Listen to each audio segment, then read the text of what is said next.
Bueno, pues primero que nada, muchísimas gracias por la invitación y trataré de, como ustedes ya vieron, este tema es sumamente complejo y es muy largo, y esto es porque no solamente tiene implicaciones fisiológicas en general, sino tiene implicaciones muy importantes que están derivadas del riesgo del uso de drogas, y esa parte del riesgo tiene muchísimo que ver justamente con el uso continuo de drogas y con todos los males sociales que trae justamente el abuso de drogas. La prescripción en general de los pacientes embarazadas, como ustedes saben, pues de por sí es un reto, nada más de tener una paciente embarazada, qué medicamentos le doy. Pero además de eso, bueno, lo más importante es que además de esto, una paciente que tiene adicción. Es importante también entonces considerar el balance entre el beneficio y el riesgo que existe. Y en este caso es muy importante tratar el dolor de los pacientes o de las pacientes aún utilizando opioides o medicamentos que pueden ser en un momento dado dañinos hacia el feto, porque el riesgo de que la paciente presente síndromes de abstinencia va a generar muchísimo mayor problema en el bebé y hasta la muerte no solamente de la madre, sino del bebé. ¿Cuál es otro problema que hay en esto? Que hay muy pocos ensayos clínicos precisamente por los aspectos bioéticos, ¿no? Es difícil hacer estudios, ensayos clínicos controlados que estén autorizados y donde digamos, vamos a ponerle este medicamento a la paciente a ver cómo le va al bebé, ¿no? ¿Qué tal? A ver si nace bien o nace mal. ¿Quién se prestaría para eso? Bueno, es difícil, por eso es que la condena general de investigación hace que no existan esos estudios. Algunos medicamentos, solamente hay algunos medicamentos aprobados para la seguridad y eficacia durante el embarazo. Si ustedes revisan la lista de estos medicamentos, van a ver que medicamentos clase A no hay ninguno, no existe ninguno.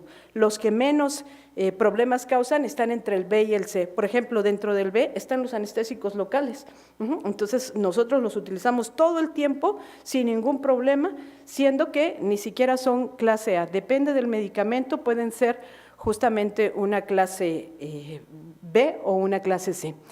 Dentro de los cuidados posanestésicos, pues lo principal va a ser obviamente el control del dolor. Sin embargo, en este tipo de pacientes hay una parte muy importante que hay que tomar en cuenta también. Hay que recordar que la paciente llegó a un problema de adicción no solamente porque tenía algún problema de dolor, ¿verdad? En general son muchísimas circunstancias las que la llevan a esto. En especial, bueno, la causa principal demostrada es familias disfuncionales, y de esto se sigue a muchas otras cosas, porque en la actualidad ya sabemos que hay pacientes, hombres y mujeres adictos y adictas que no son pobres, ¿verdad? Y que no viven en ciudades marginales, etcétera. Pero lo que sí es, la integración familiar ha representado una de las partes más importantes en esto. Hay que dar importancia en esos cuidados posanestésicos a los otros síntomas que vienen agregados y que nosotros no vemos. Hacer este tema de verdad que me costó muchísimo trabajo y les voy a comentar por qué. Porque todos los estudios hablan de pacientes, del manejo anestésico de pacientes con problemas de adicción, ya sea hombres, mujeres o incluso pacientes embarazadas. Solo que dicen, termina la anestesia y ahí se acabó. ¿Y entonces qué sigue? Pues aparentemente creo que en este aspecto los anestesiólogos dejamos al paciente en recuperación y ahí nos damos la vuelta y nos vamos, ¿verdad? Porque yo no sé quién maneja eso.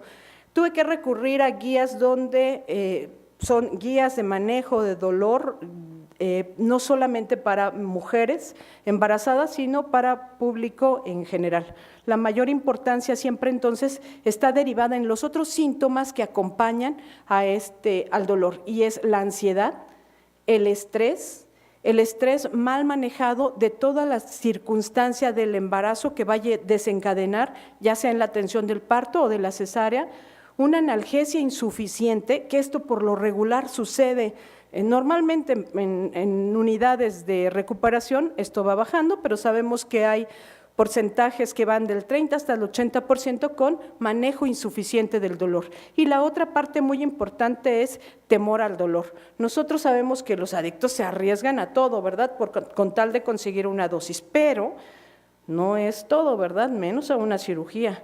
En dentro de la anestesia, eso nos causa un problema. Y la otra cosa que hay que tomar en cuenta es que pues esa parte del posoperatorio inmediato no de ninguna manera es el momento óptimo para iniciar en ese momento una rehabilitación o una deshabituación. No es de que, ay, mira, aprovechando que la paciente ya tiene aquí como 3 días y no ha tomado medicamentos, pues de una vez ya nos seguimos, ¿no? Claro que no, no es eso, eso implica todo un programa completo, porque cuando hacemos eso, el riesgo de que la paciente regrese a tomar sus dosis habituales es muchísimo más grave que si utilizamos un programa específico para ello. ¿Cuáles son las intervenciones médicas entonces? Lo más importante en esto es establecer una empatía y un vínculo. ¿Por qué? Porque, bueno, lamentablemente somos entes biológicos, ¿no? Y tenemos también esos conceptos de bioética muy arraigados, y la bioética es buena, pero siempre y cuando sea como la mía, ¿no? Porque todos los que están fuera de la mía, pues entonces ya no están como haciendo las cosas bioéticamente bien.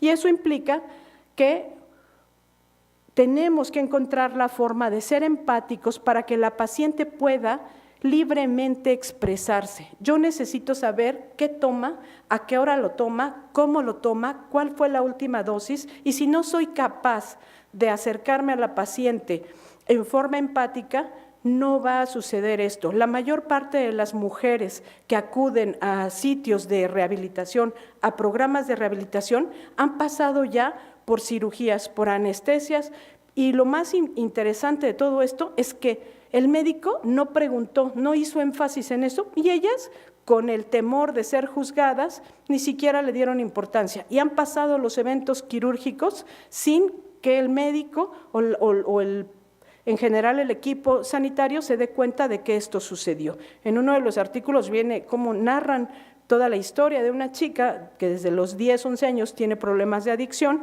y se sigue, y cómo lleva 2 embarazos y en ninguno de ellos tuvo algún problema para esto. Yo necesito entonces evaluar al paciente hacer una evaluación global. Primero, ver el estado físico de la paciente. Una paciente puede ser una paciente adicta de mucho tiempo, donde su estado físico general ya está deteriorado, o simplemente una consumidora ocasional. Tengo que ver el estado de salud mental y la historia toxicológica, que lo comentábamos, dónde, cuándo, a qué hora y qué tipo de sustancia, y el estado nutricional. Recordemos que pacientes adictos a cualquiera de las sustancias que vimos anteriormente generan también disminución ni siquiera es disminución del apetito, es no comen porque tienen cosas más importantes que hacer, y esas cosas más importantes es conseguir la siguiente dosis, así de fácil, ¿no? Entonces, y la otra es el nivel de motivación con el que llegan ahí al acto anestésico, es decir, vienen tranquilas porque van a colaborar con nosotros, o vienen a la fuerza porque ya no les quedó otra y porque tienen que llegar ahí. Entonces, este nivel de motivación también me va a generar problemas para el control del dolor. Hablábamos hace rato, hablábamos mis compañeros médicos ya acerca de problemas de adicción y problemas de tolerancia y problemas de dependencia física. En ambos casos son fenómenos neurofarmacológicos que pueden estar generando resultados que son el resultado de neuroadaptaciones y neuroplasticidad en el caso de la dependencia física, problemas de neurofarmacológicos, pero además de comportamiento en la parte de adicción. Esto nos lleva a pensar entonces que no todos los individuos físicamente dependientes son adictos. Algunos simplemente son dependientes de sustancias, y en muchos casos sustancias que los propios médicos prescribimos. ¿Cuáles son los estados fisiológicos comunes que me interesan para control del dolor en un paciente con adicción? Bueno, primero, que existe una alteración de la nocicepción desde el inicio, es decir, desde la recepción del estímulo nocivo, del procesamiento y de la neuromodulación. Existe una estimulación simpática porque está presente por lo regular todo el tiempo que el paciente está ahí, por lo tanto hay una desregulación del eje hipotálamo, hipófisis suprarrenal y esto a la larga va a generar tolerancia opioide. Hay un aumento también de la experiencia de dolor, es decir, los riesgos que se toman para las siguientes dosis pues generan experiencias dolorosas. Y la otra parte es que hay una disminución, por lo tanto, de la tolerancia al dolor. Hay una tolerancia al opioide y una disminución de la tolerancia al dolor. La enfermedad adictiva, por lo tanto, tiene un aumento en la experiencia de dolor y va a disminuir la tolerancia de este. Cuando estas condiciones se presentan, pues se da lugar a una reorganización en general de esas vías de percepción y al final lo más importante es que hay un aumento en la percepción del dolor. Así que si nosotros vemos esto, sí hay explicaciones orgánicas para ese paciente que está en recuperación, que se está quejando y que nosotros estamos, ay, es que está de chillón, ya le puse quién sabe cuántas cosas y sigue ahí quejándose de dolor. Bueno, pues ya vimos que en verdad sí tiene eso. ¿Cuáles son entonces mis metas terapéuticas? Bueno, primero, reducir al mínimo los efectos adversos fisiológicos del dolor no aliviado. Acuérdense que el dolor no aliviado por sí mismo genera muchas complicaciones que pueden sumarse a todas esas alteraciones que nos explicó ya el doctor muy bien en cada una de las drogas que se consumen. También es importante evitar los efectos adversos de las terapias que en general damos, pero además maximizar el enfoque del tratamiento no farmacológico. ¿Cuál es? Recordemos que el dolor tiene una percepción, que para tener una percepción completa del dolor, es importante tomar en cuenta el entorno, el estado de ánimo y otras circunstancias como aprendizaje o circunstancias de dolor previas. Yo puedo trabajar como anestesiólogo en esa parte para maximizar el enfoque del tratamiento no farmacológico. Es decir, mi paciente sé ya que es una adicta desde la valoración preanestésica y puedo solicitar conductas de apoyo como psicología, trabajo social, etcétera, que me ayuden porque el paciente o la paciente va a salir con dolor y con dolor superior al habitual de una paciente sometida a una cesárea, a un trabajo de parto que no tiene problemas de adicción. Para lograr esos objetivos terapéuticos necesito identificar las poblaciones de riesgo, es decir, ya sé que mi paciente tiene problemas de adicción, cuáles son las sustancias que consume y cuándo las consumió. Prevenir es lo que me importa más en este caso también es prevenir los síntomas de abstinencia. Sabemos ya que ese síndrome de abstinencia no es más que una especie de rebote por la falta del medicamento y ese rebote se da sobre todos los sistemas que se alteraron inicialmente con las drogas, bueno, pues ahora van a causar esos problemas. Es importante prevenir esto porque puede causar incluso la muerte de la paciente. También necesito dar tratamiento sintomático a todos esos trastornos afectivos como la ansiedad. En este caso, la valoración preanestésica cobra entonces una parte fundamental para ello.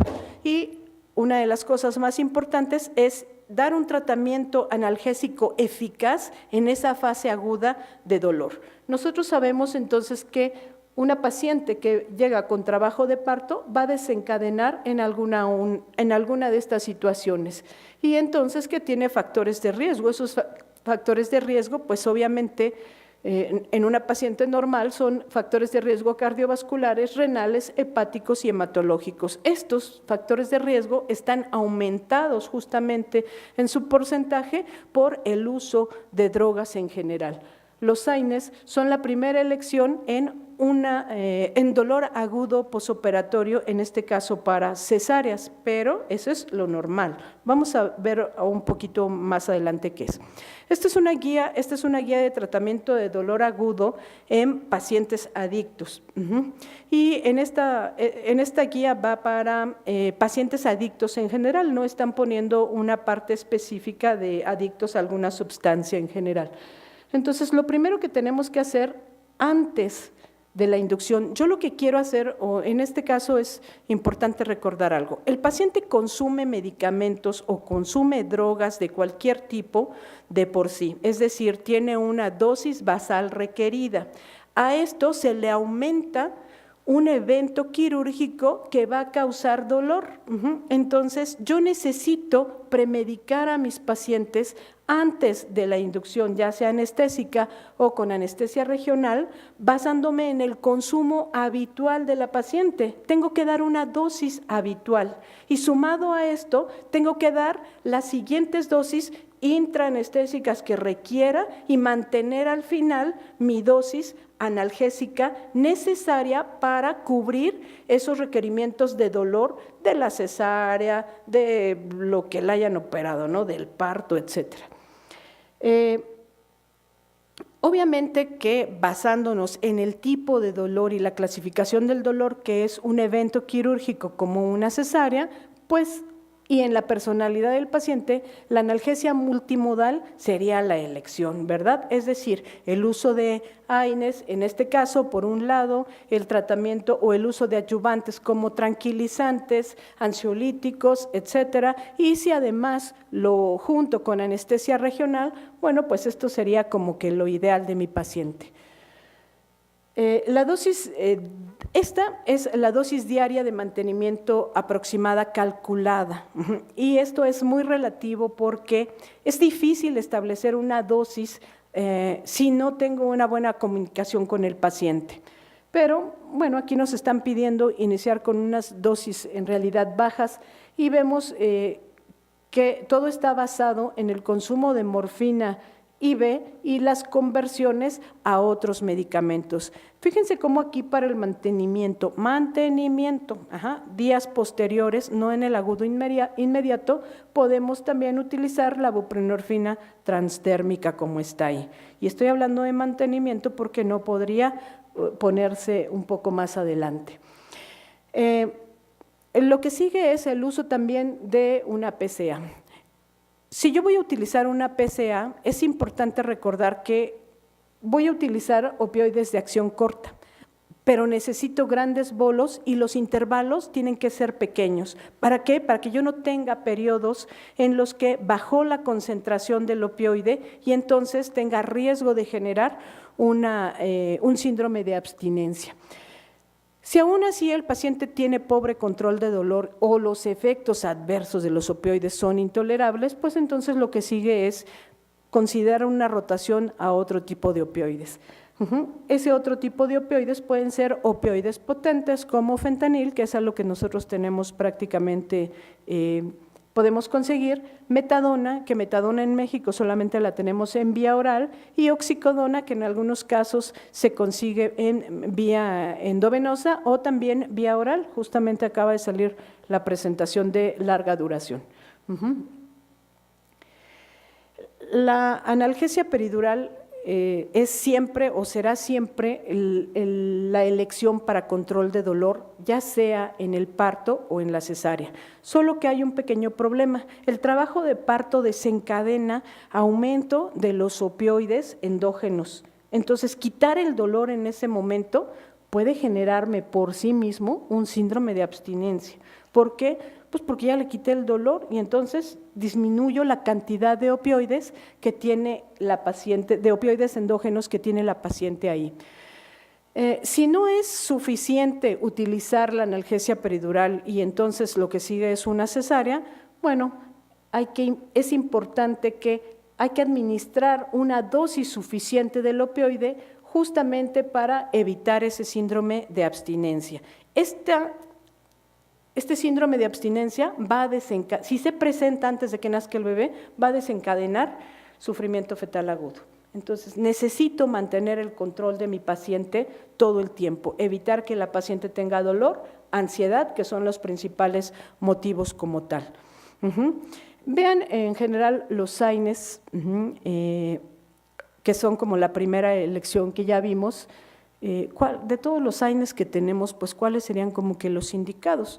Bueno, yo encontré estos en relación a la excreción en la leche materna. ¿Por qué? Bueno, pues porque también tengo que tomar en cuenta que la paciente tendrá que amamantar más adelante a su bebé. Y digo tendrá entre comillas porque eso depende también de las condiciones en las que se encuentre el bebé.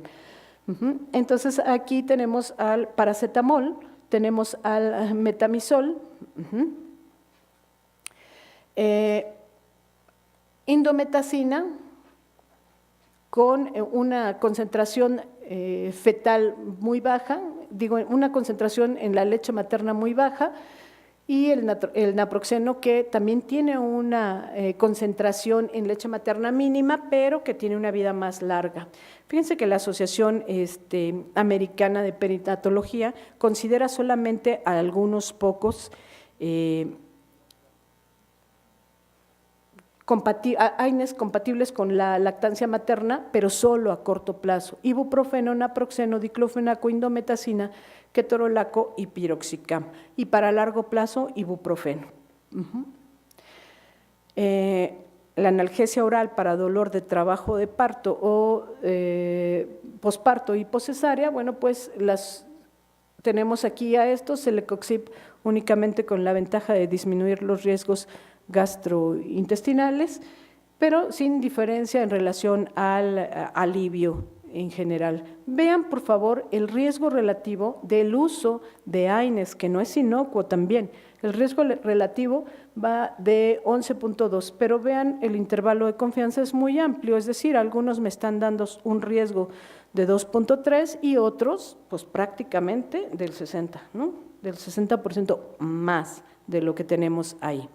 ¿Qué pasa entonces con las pacientes con técnica de anestesia regional? Bueno, lo ideal sería que a todas nuestras pacientes pudiéramos darles una anestesia regional, y esto hay que lograrlo desde que llega la paciente y desde antes en el periodo preanestésico vamos trabajando con ella y vamos logrando que esté emocionalmente estable para que nos pueda ayudar a esto. Entonces, si sucede eso, lo que tenemos que hacer es continuar en el posoperatorio con la técnica regional que nosotros iniciamos. Pero también viene ahí un pero. El uso de opioides a través de vías peridurales o de vías intratecales no va a disminuir el riesgo de síndrome de abstinencia por la cantidad de medicamento que se administra en el peridural. Entonces requerirán además una dosis extra o esa dosis inicial que venía en la primera, en esa guía, donde dice hay que poner una dosis inicial de opioides. Una vez que yo ya estipulé cuál es la cantidad de opioides necesaria para esta paciente que tengo, cuando yo pongo una anestesia regional, tengo que administrar al menos la mitad de esos requerimientos por vía sistémica, no neuroaxial. Y bueno, también se puede considerar el uso de opioides distintos a la morfina, en este caso como fentanil, para la administración epidural de esto. Aquí tengo una tabla con opioides, las dosis de opioides peridurales. Ya no puse las intratecales, sabemos muy bien que una 10ª parte de las dosis peridurales, bueno, pues puede ser administrada por vía intratecal. Tenemos a la morfina, meperidina no la hay en México, aunque meperidina existe en las guías españolas como un excelente medicamento también peridural, no lo tenemos en México. Y vean, aquí tenemos metadona, también reportada para vía peridural. Nosotros en México no tenemos más que fenta, sufenta y morfina prácticamente.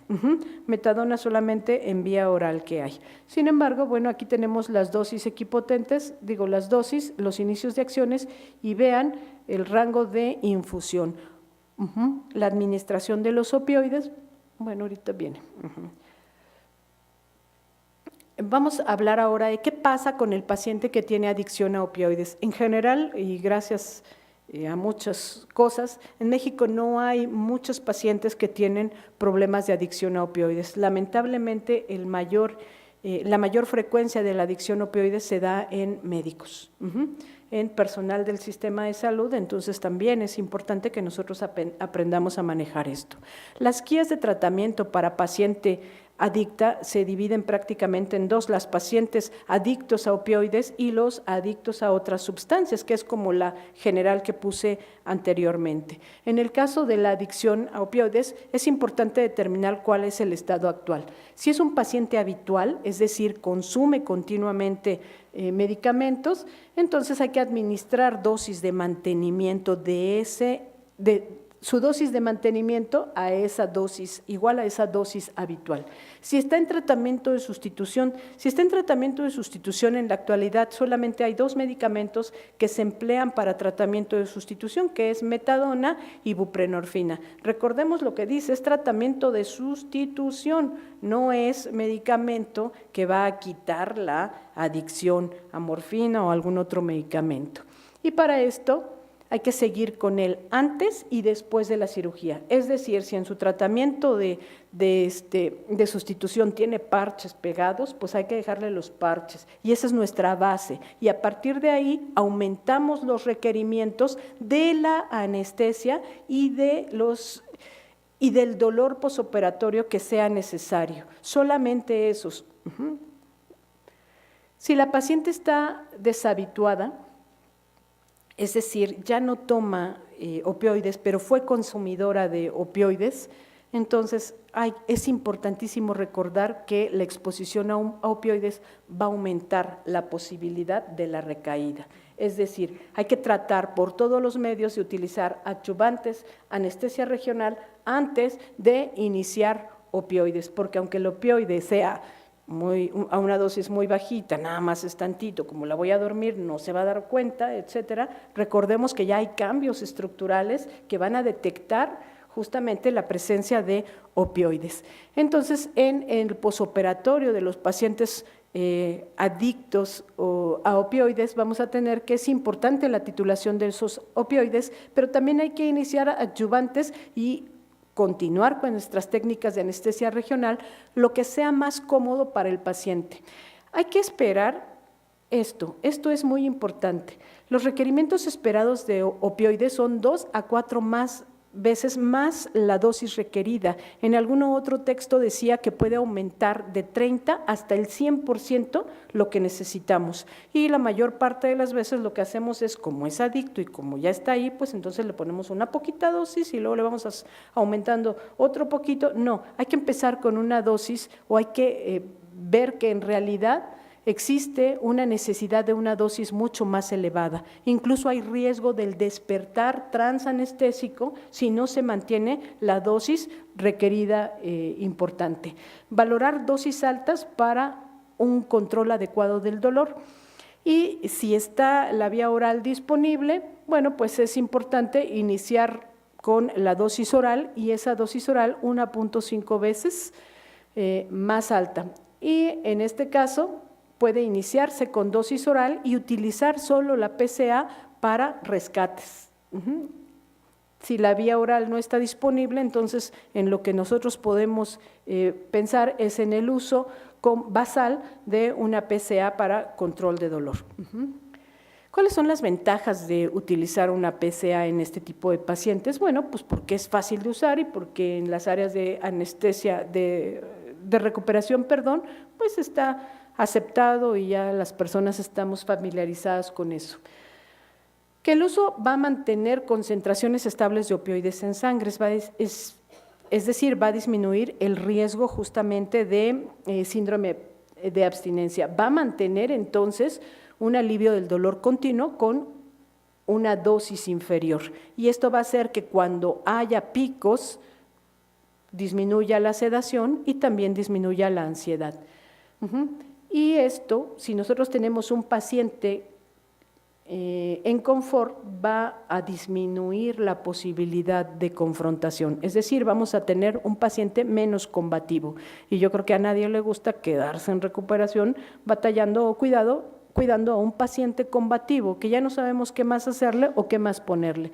¿Cuáles son las desventajas? Bueno, pues como es un consumidor habitual, pues difícilmente podemos establecer cuál es el tamaño inicial y el intervalo de la dosis que vamos a administrar. ¿Por qué? Bueno, pues porque existe mucha variabilidad entre los pacientes. La otra es que el paciente pueda utilizar la PCA con fines recreativos más que terapéuticos, ¿verdad? Y la otra es que este dispositivo debe ser altamente seguro. Cada vez hay hay dispositivos cada vez más seguros para evitar justamente que el paciente se dé disparos que liberen esa automedicación. Puede darse disparos, pero ya sabemos que esos disparos no contienen medicamento, solamente los que nosotros programamos. Y la otra es que el paciente está seguro de que lo que tiene ahí es una fuente constante de administración de opioides. Entonces, ¿qué va a hacer? Bueno, puede ser percibido como el que el paciente tenga dolor y esté apretando la PCA para un nuevo rescate, puede ser que tanto enfermeras como médicos a cargo de las áreas de recuperación lo veamos simplemente como una necesidad de mayor cantidad de droga. No, ya no sirve. ¿Me puede dar la siguiente, por favor?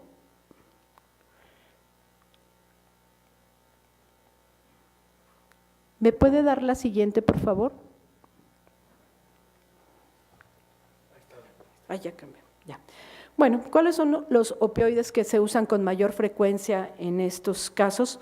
Morfina, obviamente metadona, buprenorfina, oxicodona, fentanil y últimamente en algunos casos tramadol. Es decir, si vemos, en realidad son medicamentos agonistas, a excepción de buprenorfina, que sería un parcial, están contraindicados el uso de agonistas antagonistas. ¿Por qué? Pues porque podemos desencadenar en ese momento síndromes de abstinencia.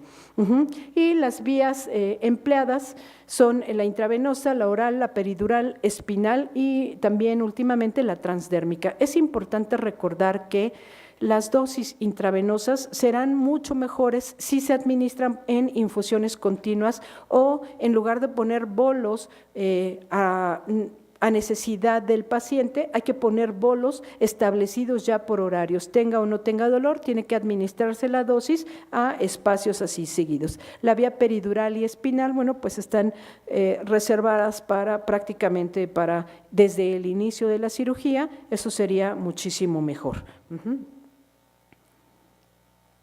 ¿Otra vez? Ya cambió. Bueno, estas son algunas dosis. La dosis, en realidad no me gusta mucho dar dosis porque en este tipo de pacientes, si son pacientes consumidores habituales, bueno, pues resulta que entonces mi dosis inicial de morfina va a ser de 100 a 150 miligramos por dosis en lugar de que pueda yo empezar con 10 miligramos, ¿verdad? Entonces, eso depende en realidad del paciente. Sin embargo, estas son algunas dosis que vienen ahí recomendadas para esto. En general, sin que tengan tantos problemas. Tenemos a la morfina con dosis en vía oral y ustedes ya podrán hacer las conversiones como las vimos anteriormente en el peridural, de 3 a 5 miligramos por kilo, metadona que va de 20 a 40 miligramos por vía oral dividida en 2 dosis, la buprenorfina, y cuando se use el parche de buprenorfina es posible iniciar con el parche de 35 microgramos. La oxicodona a dosis que va de 1 a 1.5 miligramos, acordémonos que en México solamente tenemos vía oral también, el fentanil, que la dosis peridural, hay un estudio muy interesante que habla de que la dosis máxima, bueno, la dosis ideal, no máxima, la dosis ideal es de 13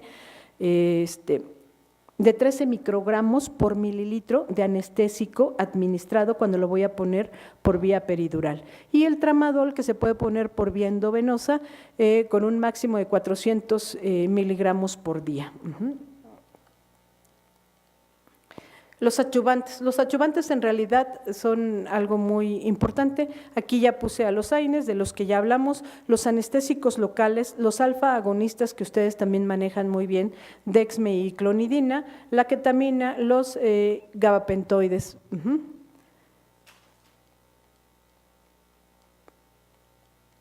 No quiere. Ya. La lidocaína.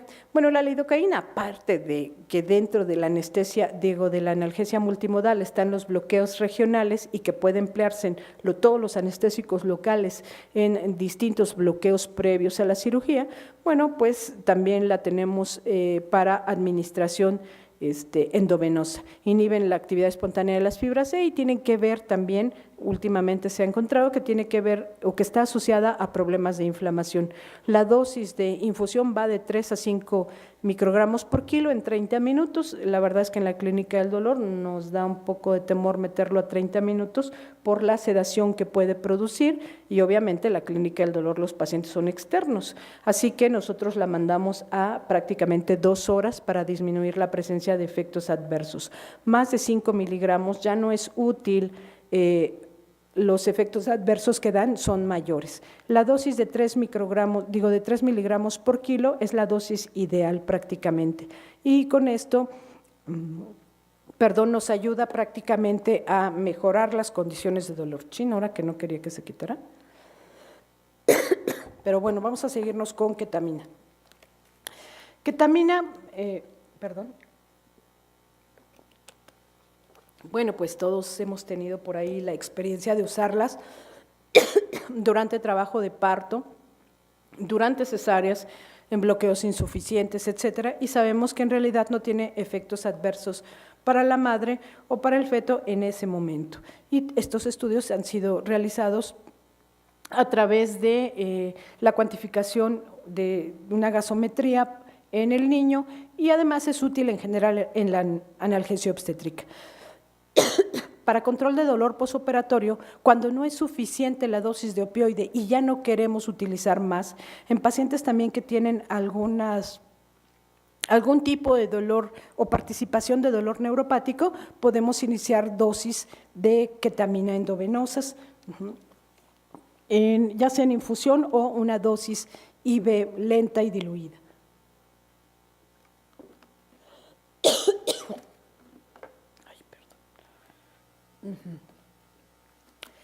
Este es un estudio que se hizo para la administración de dexmetomidina prácticamente en pacientes adictas y no adictas por vía peridural contra la administración de bupivacaína con fentanil. En esta tabla lo que nosotros vemos es primero la distribución y el porcentaje de las emergencias que se presentan tanto en madres adictas como en madres no adictas. Las variables que se miden son la presencia, las madres adictas y las no adictas y la condición de emergencia y la condición de no emergencia. Y nosotros podemos ver aquí en rojo cómo el porcentaje de condiciones de emergencia en madres adictas es mucho mayor, prácticamente el doble de las madres no adictas. Y en cambio podemos ver en las que no tienen condición de emergencia que en las madres no adictas, bueno, pues esto también es mayor.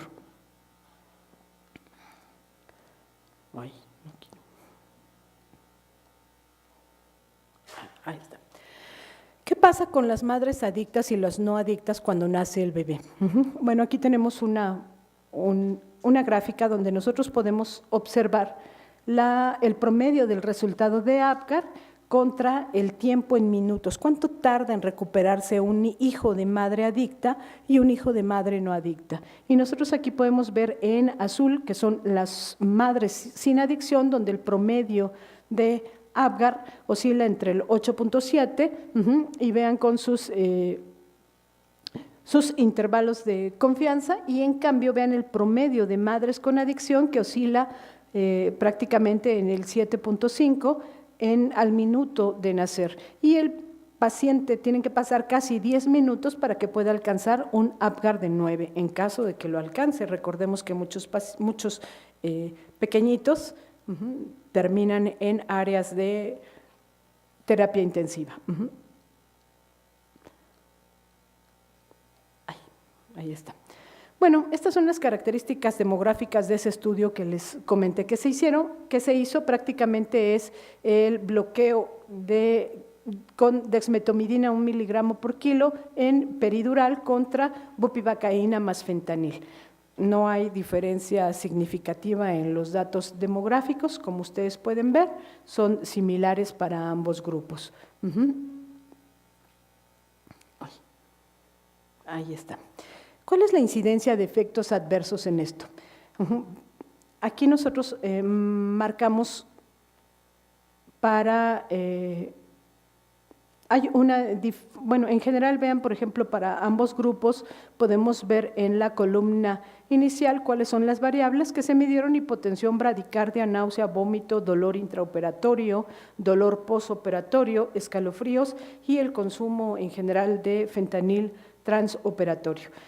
En realidad no hay, bueno, hay una diferencia significativa en algunos de los parámetros a medir, como nosotros podemos ver, pero al final lo más importante de esto es que en aquellos que tienen mayor importancia, como es control de dolor posoperatorio, no hay, bueno, ya se cambió otra vez.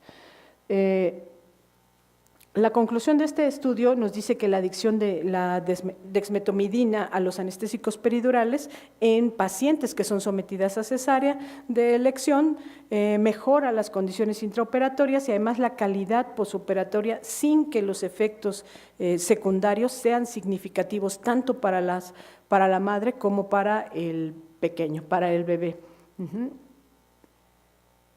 ¿Cuáles son al final los fármacos que no se recomiendan? Depende de las toxicomanías. Comentábamos que hay algunos medicamentos que no deben o no deberían de emplearse en este caso.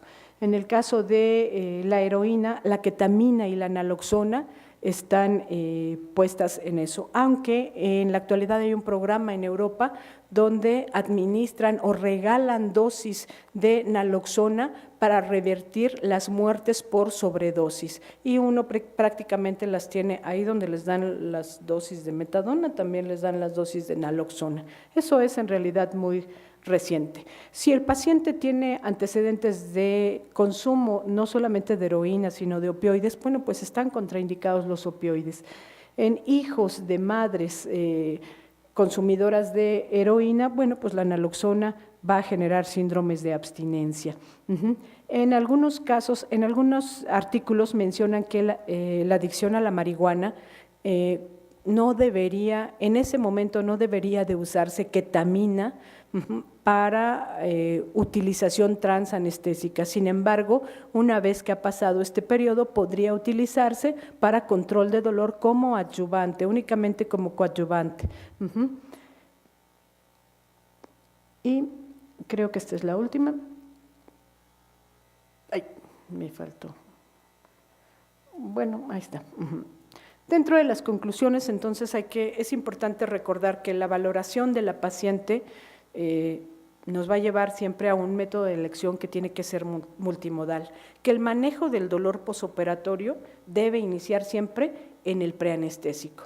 Es una de las circunstancias más importantes de la anestesia, donde no se puede separar la parte de la preanestesia, la transanestesia, del posanestésico. No es como normalmente a veces hacemos, de entrego mi paciente al área de recuperación y ahora sí al que le sigue ya se lo entrego ahí, ¿no? No, ahora tiene que ser una anestesia planificada desde el inicio hasta que la paciente egresa del hospital, que esa es la otra parte. Hay que iniciar con opioides de base y agregar la técnica que más se adecue al paciente. Estoy hablando de que la técnica anestésica de anestesia regional puede ser en realidad muy eficaz, solo tenemos un pequeño problema. La primera contraindicación de la anestesia regional es pues que el paciente no quiera, ¿no? Entonces, si no quiere, pues ya me amolé. Por eso es que la parte de la valoración donde tengo la obligación de ser empático con mi paciente, puede favorecerme no solamente para el control del dolor posoperatorio, sino para todo el intraanestésico o el transanestésico. Y la otra cosa importante es que un paciente con un problema de adicción no debe ser visto simplemente como un adicto, que es como lo más bajo que hay y ya no hay más, ¿no? Sino simplemente es un paciente que tiene un problema de enfermedad adictiva y que requiere alivio de dolor también. Eso no debería de ser una barrera para el control del dolor y el manejo anestésico como tal. Y bueno, pues estas son algunas de las lecturas recomendadas también. La presentación se las dejo para que ustedes puedan revisarla y tomar las referencias que así requieran. Y bueno, pues finalmente, pues como mujer que soy, un pequeño honor a mujeres trabajadoras. Eran las 11 de la noche y las señoras estaban vendiendo. Muchísimas gracias.